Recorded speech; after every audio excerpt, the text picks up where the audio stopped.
पौधे के किस भाग से कॉफ़ी प्राप्त होती है? बीज। पौधे के किस भाग से कॉफ़ी प्राप्त होती है?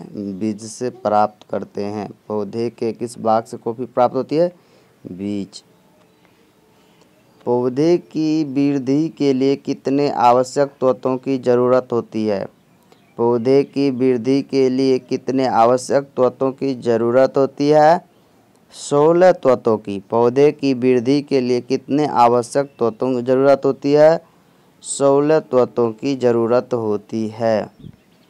नींबू का कैंकर रोग किससे होता है? नींबू का कैंकर रोग किससे होता है? जीवाणु से होता है। नींबू का कैंकर रोग किससे होता है? जीवाणु से होता है। नींबू का कैंकर रोग किससे होता है? जीवाणु से होता है। एडवर्ड जेनर निम्नलिखित में से किस रोग से जुड़े हुए हैं? एडवर्ड जेनर निम्नलिखित में से किस रोग से जुड़े हैं? चेचक। एडवर्ड जेनर निम्नलिखित में से किस रोग से जुड़े हुए हैं? तो उसका नाम है चेचक रोग। क्या है? चेचक। एक सामान्य मानव शरीर में कोशिकाओं में गुणसूत्र की संख्या कितनी होती है?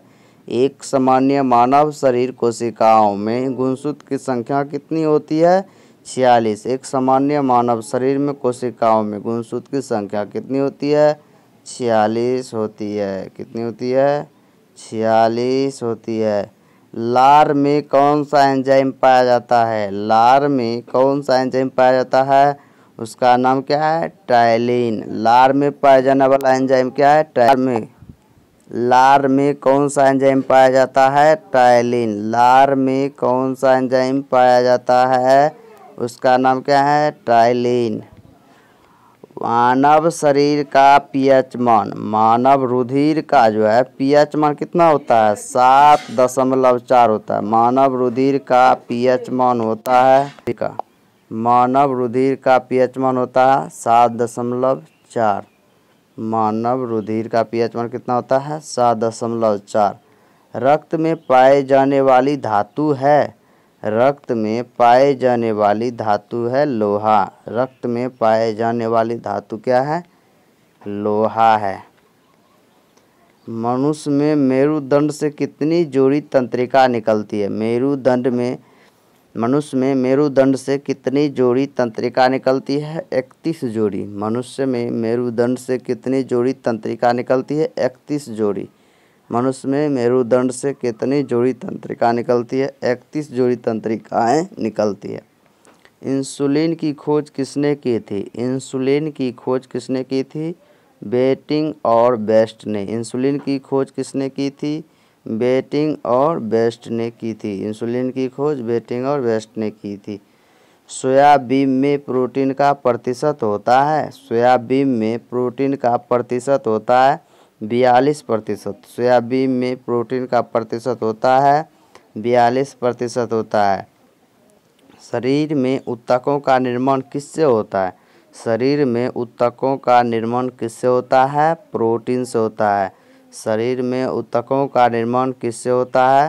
प्रोटीन से होता है। शरीर में ऊतकों का निर्माण किससे होता है? प्रोटीन से। विटामिन सी का सबसे उत्तम स्रोत है? विटामिन सी का सबसे उत्तम स्रोत आंवला। विटामिन सी का सबसे उत्तम स्रोत आंवला है। विटामिन सी का उत्तम स्रोत आंवला है। एस्कॉर्बिक अम्ल है विटामिन। एस्कॉर्बिक अम्ल क्या है? विटामिन है। एस्कॉर्बिक अम्ल क्या है? विटामिन। निम्नलिखित में की कमी से एनीमिया रोग होता है? निम्नलिखित की कमी से एनीमिया रोग होता है लोहा की कमी से। निम्नलिखित की कमी से एनीमिया रोग होता है लोहा की कमी से होता है। द्रोणाचार्य पुरस्कार की शुरुआत किस वर्ष हुई? द्रोणाचार्य पुरस्कार की शुरुआत किस वर्ष हुई? 1985। द्रोणाचार्य पुरस्कार की शुरुआत किस वर्ष हुई? 1985 में हुई। भारत का फ्लाइंग सिख किसे कहा जाता है? भारत का फ्लाइंग सिख किसे कहा जाता है? मिल्खा सिंह को। भारत का फ्लाइंग सिख किसे कहा जाता है? मिल्खा सिंह को कहा जाता है। विश्वनाथ आनंद विश्व का प्रसिद्ध है शतरंज के खिलाड़ी हैं। विश्वनाथन आनंद विश्व का प्रसिद्ध है शतरंज खिलाड़ी। विश्वनाथ आनंद विश्व का प्रसिद्ध है शतरंज खिलाड़ी। क्या है? शतरंज के खिलाड़ी हैं। 10 दिसंबर को मनाया जाता है, 10 दिसंबर को मनाया जाता है कौन सा दिवस? मानवाधिकार दिवस। 10 दिसंबर को मनाया जाता है मानवाधिकार दिवस। देखिए, विश्व स्वास्थ्य दिवस 7 अप्रैल, संयुक्त राष्ट्र दिवस 24 अक्टूबर, विश्व रेड क्रॉस दिवस 8 मई, मानवाधिकार दिवस 10 दिसंबर। क्या हुआ? विश्व स्वास्थ्य दिवस 7 अप्रैल, संयुक्त राष्ट्र दिवस 24 अक्टूबर, विश्व रेड क्रॉस दिवस 8 मई, मानवाधिकार दिवस 10 दिसंबर को मनाया जाता है। विश्व मजदूर दिवस किस माह में मनाया जाता है? विश्व मजदूर दिवस किस माह में मनाया जाता है?